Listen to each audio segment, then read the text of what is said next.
Johnny Hallyday, l'exposition en forme de guitare géante débarque à Paris ce vendredi.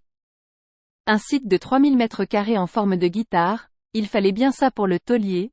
L'exposition événement consacrée à Johnny Hallyday débarque à la porte de Versailles à Paris vendredi, un an après son inauguration à Bruxelles. Voici ce qui vous attend si vous décidez de vous y rendre.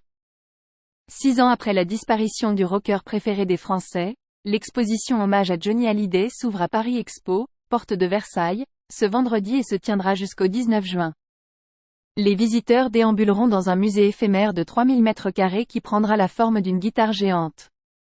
Inaugurée il y a un an à Bruxelles en Belgique, l'exposition a attiré 110 000 visiteurs, selon le service de communication. Le jour de l'ouverture au public, la maire de Paris Anne Hidalgo et Laetitia Hallyday dévoileront d'ailleurs une plaque en hommage à l'étoile aux 13 rue de la Tour des Dames, dans le 9e arrondissement, devant l'immeuble dans lequel l'artiste a grandi. Les visiteurs de l'exposition pourront pénétrer dans une reconstitution, d'après photos, de la chambre occupée par Johnny, adolescent, rue de la Tour des Dames, entre petits singes de fabrication anglaise, tourne-disques et posters d'Elvis Presley. Il sera aussi possible d'entrer dans son bureau de la villa de Marne-la-Coquette, déménagé objet par objet avant la mise en vente de la demeure. C'est dans cette commune de la région parisienne, prisée des stars, que s'était rendu un jour le débutant Johnny, bien avant d'y habiter, pour rencontrer le célèbre chansonnier Maurice Chevalier.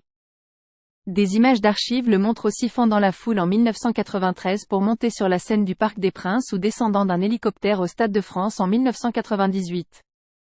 De scène, il est aussi question avec les 25 guitares et 50 costumes exposés.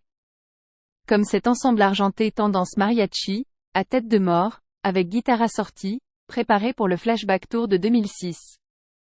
Tête de mort qu'on retrouve aussi parmi les bagues de la collection de bijoux de la star, qui contient aussi son pendentif fétiche avec un guitariste crucifié.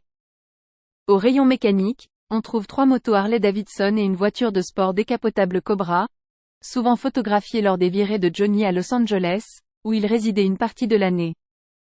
Pour la bande originale de l'expo, il y a notamment un concert immersif à 360 degrés autour de 7 standards axés sur l'amour au sens large.